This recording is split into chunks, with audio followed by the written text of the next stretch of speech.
Hamas और Israel के बीच लगातार समझौते के तहत बंधकों को छोड़ा जा रहा है, लेकिन इस बीच एक चौंकाने वाली खबर सामने आई है कि अमेरिकी नागरिकों की रिहाई और युद्ध को खत्म करने के लिए हमास से अमेरिका ने बातचीत सीधी तौर पर शुरू कर दी है। ये पहली बार है जब हमास से अमेरिका ने सीधे तौर पर बात की। दरअसल अमेरिका 1997 से हमास को आतंकवादी संगठन मानता आ रहा है। इस कदम को ट्रंप प्रशासन की नीति में बड़े बदलाव के रूप में देखा जा रहा है और उससे भी ज्यादा हैरानी की बात है कि अमेरिका ने इस वार्ता के बारे में इजराइल तक को नहीं बताया था।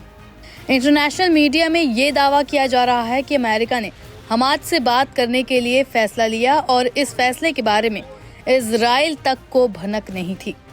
रिपोर्ट्स के मुताबिक डोनाल्ड ट्रंप के बंधक मामलों के दूत एडम बोल्हर ने पिछले हफ्ते कतर के दोहा में हमास नेताओं के साथ बातचीत की थी। अमेरिका ने इजराइल को हमास से बातचीत की संभावना के बारे में बताया था, लेकिन इस वार्ता की जानकारी इजराइल को दूसरे जरियों से मिली है। ये बातचीत मुख्य रूप से अमेरिकी बंधकों की रिहाई पर केंद्रित थी।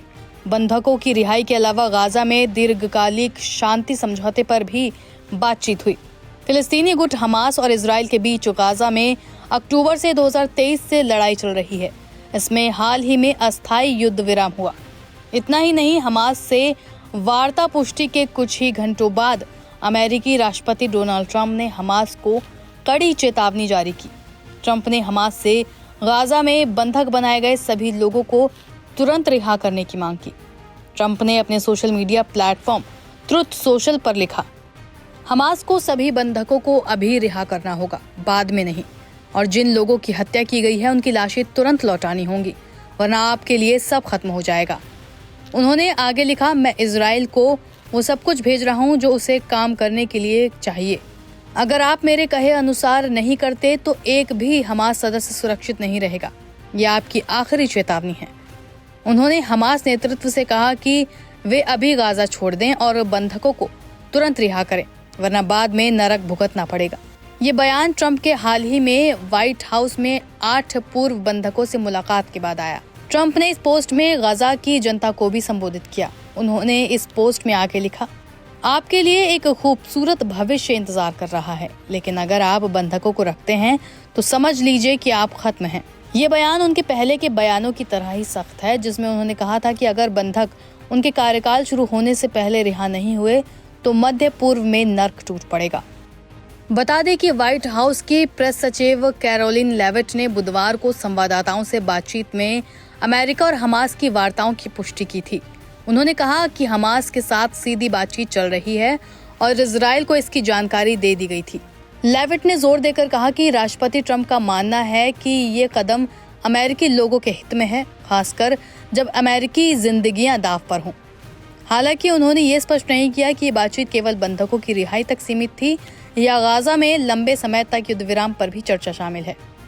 इस बातचीत के बाद इजराइल के प्रधानमंत्री बेंजामिन नेतन्याहू के कार्यालय ने एक बयान में कहा, हमने अमेरिका के साथ संपर्क में हमास के साथ सीधी बातचीत पर अपनी स्थिति स्पष्ट की है, लेकिन इजराइल ने बयान में स्पष्ट रूप से कुछ नहीं बताया। इजराइल हमास को आतंकवादी संगठन मानता है। उसने हमेशा इस समूह के साथ सीधे बातचीत से इनकार किया है। कुछ रिपोर्ट्स में इजराइल अमेरिका के बीच समन्वय न होने की बात भी सामने आई है। ऐसा इसलिए क्योंकि ये जो सीक्रेट बात हमास और अमेरिका के बीच हुई, उसकी इजराइल को खबर तक नहीं थी।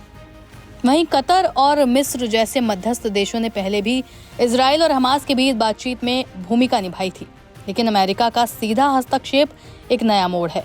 विशेषज्ञों का मानना है कि ट्रंप का ये असामान्य दृष्टिकोण बंधकों की रिहाई में तेजी ला सकता है, लेकिन अगर इजराइल के साथ तालमेल नहीं रहा तो ये जटिलताएं पैदा कर सकता है। बता दें कि गाजा में जनवरी से लागू संघर्ष विराम के बाद लड़ाई रुकी है, लेकिन इजराइल ने मानवीय सहायता की आपूर्ति रोक दी है और सीमा पर सैनिकों की मौजूदगी बनाए रखी है।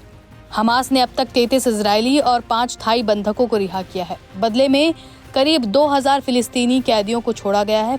फिर भी अब तक 59 बंधक अभी भी वहां हैं, जिनमें से आधे से कम के जीवित होने की उम्मीद है। ट्रंप प्रशासन ने बार बार सभी बंधकों की रिहाई और गाजा में हमास के शासन को खत्म करने की मांग की है। राष्ट्रपति गाजा पर अमेरिकी नियंत्रण और वहां के 22 लाख निवासियों को अन्यत्र बसाने का भी प्रस्ताव रख चुके हैं। जिसे अरब देशों ने खारिज कर दिया था। ये घटनाक्रम मध्य पूर्व में तनाव और अनिश्चितता के बीच सामने आया है, जहां ट्रंप की नीतियां क्षेत्रीय स्थिरता पर गहरा प्रभाव डाल सकती हैं।